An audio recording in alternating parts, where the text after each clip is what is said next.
Assalamu alaikum dear learners. Welcome to the ASH series of Kosher Scientist.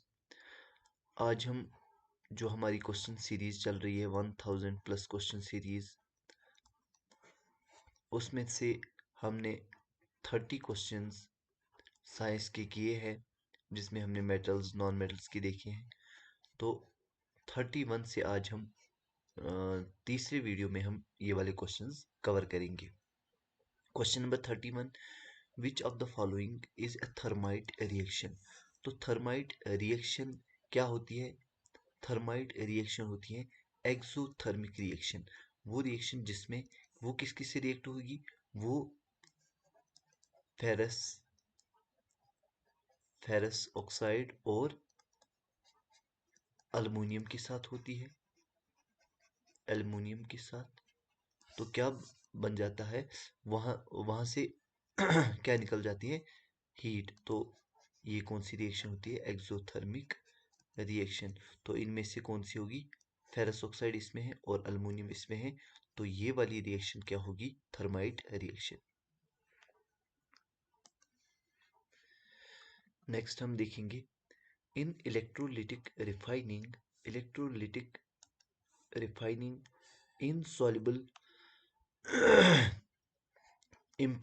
insoluble impurities settle down at the bottom of the anode is known as gangue ना, उसको हम क्या कहते हैं? Anode mud.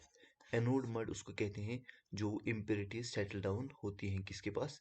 Anode के पास। तो option B is the correct answer, option B. Galvanization जो है, galvanization is a method of protecting iron from rusting by coating with a thin layer of किसकी? जिंक की। जिंक की कोटिंग करेंगे तो वो किससे बचाएगा? रस्टिंग से। तो उस मेथड को क्या कहते हैं? गैल्वेनाइजेशन। तो ऑप्शन सी इसमें करेक्ट आंसर है। The most abundant method the most abundant metal in the earth's crust is aluminum। ये ऑप्शन बी।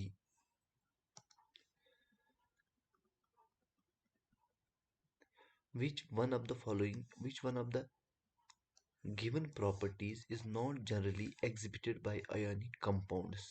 तो कौन सी प्रॉपर्टी जो है वो किन में नहीं पाई जाती है? आयनिक कंपाउंड्स में। आयनिक कंपाउंड सॉल्युबल होते हैं वाटर में, high melting and boiling point होता है, इलेक्ट्रिकल कंडक्टिविटी होती है मोल्टन स्टेट में। इलेक्ट्रिकल कंडक्टिविटी सॉलिड स्टेट में नहीं होती है, तो ये किन में है? ये इनकी प्रॉपर्टी नहीं है, तो option B is the correct answer. The composition of aqua regia is, उसमें कौन सी कंपोजिशन होती है? कंसंट्रेटेड HCl और कंसंट्रेटेड HNO3। HCl की कंसंट्रेशन होती है 3 और HNO की कंसंट्रेशन होती है 1, तो वो क्या होगा? 3:1। क्वेश्चन नंबर 37 हम यहाँ पे देखेंगे। तो which of the following are not ionic compounds. Ionic compound कौन कौन सा नहीं है? सोडियम क्लोराइड ये तो आयनिक कंपाउंड है। एच कार्बन क्लोराइड ये भी आयनिक कंपाउंड है। HCl हाइड्रोक्लोरिक एसिड और सोडियम क्लोराइड ये दोनों आयनिक कंपाउंड्स नहीं है। तो बी एंड ये CCl4 NaCl आयनिक कंपाउंड है और sodium potassium chloride ionic compound है। HCl और CCl4 आयनिक कंपाउंड नहीं है, तो B and C is the correct answer, क्योंकि ये प्रोड्यूस करते हैं आयंस। ये ऐसे होता है कि positive Cl negative Na positive Cl negative.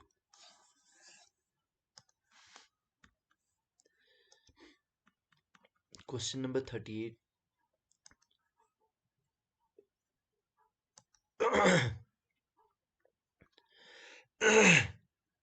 which of the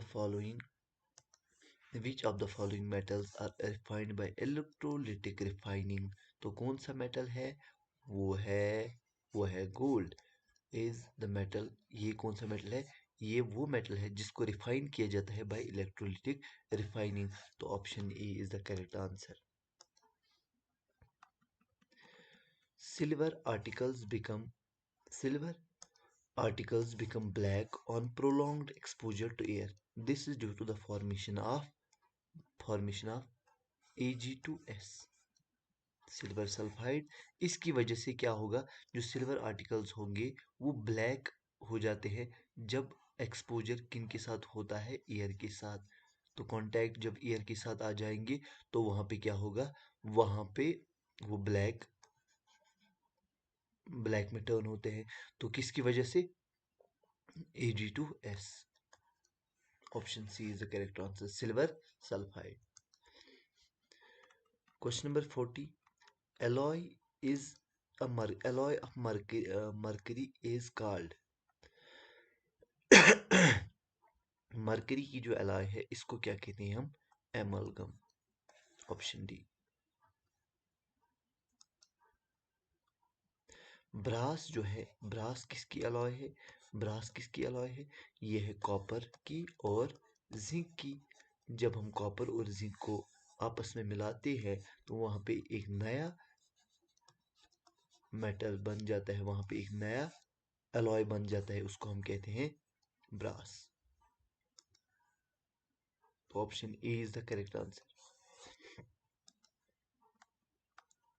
question number 42, यहाँ पे क्या है, alloy of copper and tin is called, alloy of copper and tin उसको क्या कहते हैं, alloy of copper and tin उसको कहते हैं bronze. Alloy of copper and tin is called bronze. तो option D is the correct answer, Cu copper, Sn tin. Solder, solder जो होती है used for welding electric wires together due to its, किससे, due to its low melting point. Low melting point की वजह से क्या कहते हैं, सोल्डर को हम यूज करते हैं इलेक्ट्रिक वायर्स को जोड़ने में। तो option B is the correct answer.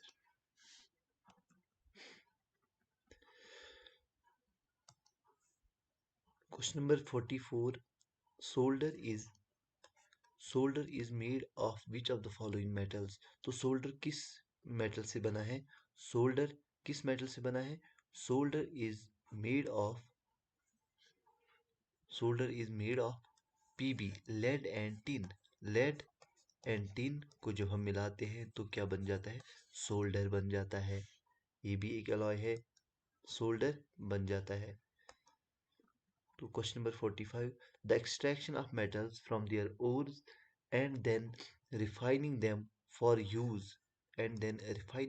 Use is known as, extraction किसकी, मेटल्स की, from their ores and then refining them for use is called, उसको कहते हैं मेटलर्जी। मेटलर्जी कहते हैं उसको, एक्सट्रैक्शन ऑफ मेटल्स की। तो option C is the correct answer.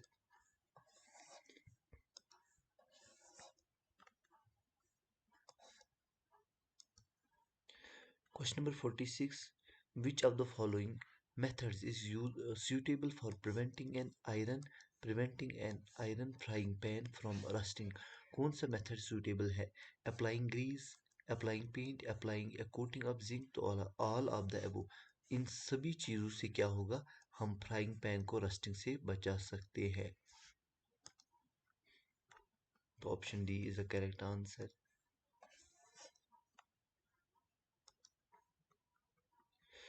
Food canes are coated with tin and not with zinc because zinc is costlier than tin. Zinc has higher melting point than tin. Zinc is more reactive than tin. Zinc is less reactive than tin. तो क्या होगा, zinc जो होता है वो क्या होता है, मोर रिएक्टिव। किसकी वजह से, टिन से होता है वो more reactive. That is why क्या होता है वहां पे, फूड केन्स जो होते हैं वो किससे कोट किए जाते हैं, टिन से, नॉट जिंक से। Question number 48, stainless steel is very useful for material for our life. In stainless steel, iron is mixed with nickel and chromium plus nickel। तो वहाँ पे क्या बन जाता है? Stainless steel. Stainless steel.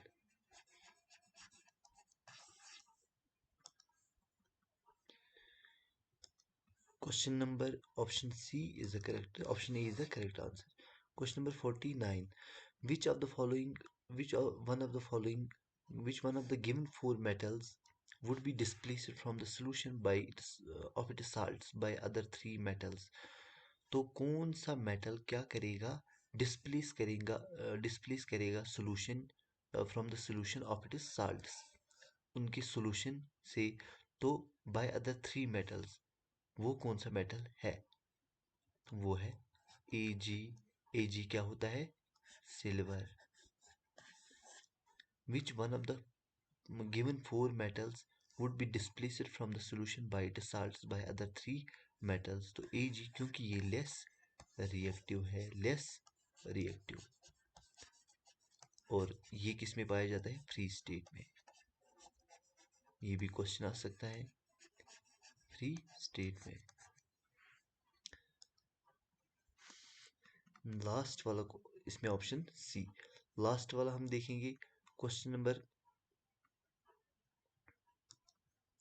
50. Alloys are homogeneous mixture of a metal with a metal or a non-metal. Which among the given alloys contain non-metal as one of its constituents? तो कौन सा होगा? Brass, bronze, amalgam, steel. तो steel जो होता है, ये क्या होता है? ये होता है नॉन मेटल। इसमें नॉन मेटल भी पाया जाता है, स्टील में नॉन मेटल भी पाया जाता है। तो ये क्या होगा? ये वो एलॉय होगा जिसमें नॉन मेटल भी पाया जाएगा। तो option D is the correct answer. Hope ये सीरीज आपके लिए फ़ायदेमंद रहेगी। तो ये जो हमने 50 क्वेश्चंस किए हैं, 50 क्वेश्चंस किए हैं, ये वो क्वेश्चंस है जो आपके सिलेबस में, FAA के सिलेबस में, जो मेटल्स एंड नॉन मेटल्स है उनमें से ये निकाले हैं। तो ये 50 MCQs आपके 50 कंसेप्ट बन जाते हैं। तो उम्मीद करते हैं कि इनमें से भी आपका जो पेपर है वो बन जाए। उम्मीद है कि आपको ये सीरीज़ अच्छी लगी हो, तो उसके लिए आप अपनी राय ज़रूर रखें। Thank you.